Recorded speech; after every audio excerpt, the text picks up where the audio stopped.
بسم اللہ الرحمن الرحیم۔ ناظرین السلام علیکم ورحمۃ اللہ۔ ناظرین، معارف القرآن جلد دوم، وی لاگ نمبر ہے 368 اور آج پہلی ایپیسوڈ ہے خلاصہ تفسیر ہم آپ کے سامنے رکھیں گے۔ پیج ہے 388، سورۃ النساء نمبر 4 اور آیت نمبر ہے 33۔ ناظرین، روزانہ کی بنیاد پر ہم آپ کے سامنے پیش کر رہے ہیں قرآن کریم کا ترجمہ، تشریح، تفسیر اور تلاوت کلام پاک۔ ناظرین، اس کتاب کا ٹائٹل ہے معارف القرآن جلد نمبر 2، سورت آل عمران سے لے کر سورت النساء تک، پارہ نمبر 3 کا رکوع نمبر 9 سے لے کر پارہ نمبر 6 کا رکوع نمبر ہے 4۔ رائٹر ہیں اس کتاب کے حضرت مولانا مفتی محمد شفیع صاحب عثمانی رحمۃ اللہ علیہ، مفتی اعظم پاکستان۔ نحمده ونصلي على رسوله الكريم، بسم الله الرحمن الرحيم۔ قال النبي صلى الله عليه وسلم: خيركم من تعلم القرآن وعلمه۔ بہترین لوگ وہ ہیں جو خود بھی قرآن پڑھیں، دوسروں کو پڑھائیں، سکھائیں اور لکھائیں۔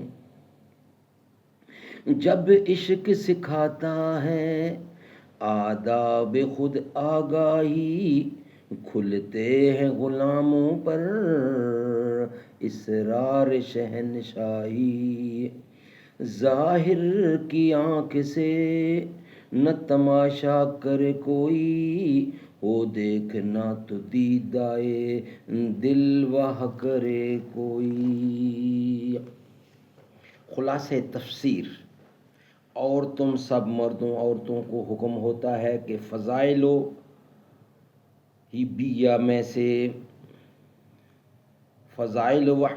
میں سے ایسے کسی امر کی تمنا مت کرو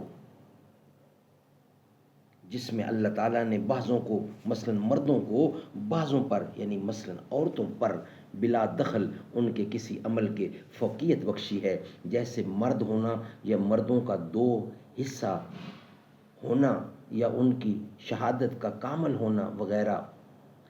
ذالک، کیونکہ مردوں کے لیے ان کے اعمال کے ثواب کا حصہ آخرت میں ثابت ہے اور عورتوں کے لیے ان کے اعمال کے ثواب کا حصہ آخرت میں ثابت ہے، اور مدار نجات کا قانوناً یہی اعمال ہیں اور ان میں کسی کی تخصیص نہیں۔ تو اگر دوسروں سے فوقیت حاصل کرنے کا شوق ہے تو اعمال میں جو کہ فضائل کسبیہ ہیں کوشش کر کے دوسروں سے زیادہ ثواب حاصل کر لو۔ باوجود اس پر قادر ہونے کے فضائل خاصہ مذکورہ کی تمنا محض ہوس اور فضول ہے، اور اگر فضائل وہبیہ میں ایسے فضائل کی رغبت ہے جن میں اعمال کو بھی دخل ہے، مثلا احوال و کمالات باطنیہ و امثالہا، تو مضحکہ نہیں، لیکن اس کا امر بھی یہ نہیں کہ خالی تمنائیں کیا کرو، بلکہ یہ چاہیے کہ اللہ تعالیٰ سے اس کے فضل خاص کی درخواست یعنی دعا کیا کرو۔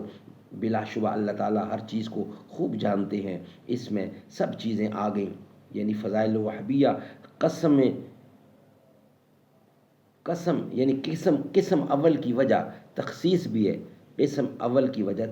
بھی ہے، اور فضائل کسبیہ پر ثواب دنیا بھی، اور فضائل وہبیہ قسم دوم کی، اور فضائل کسبیہ پر ثواب دینا بھی، اور فضائل وہبیہ قسم دون کی درخواست بھی۔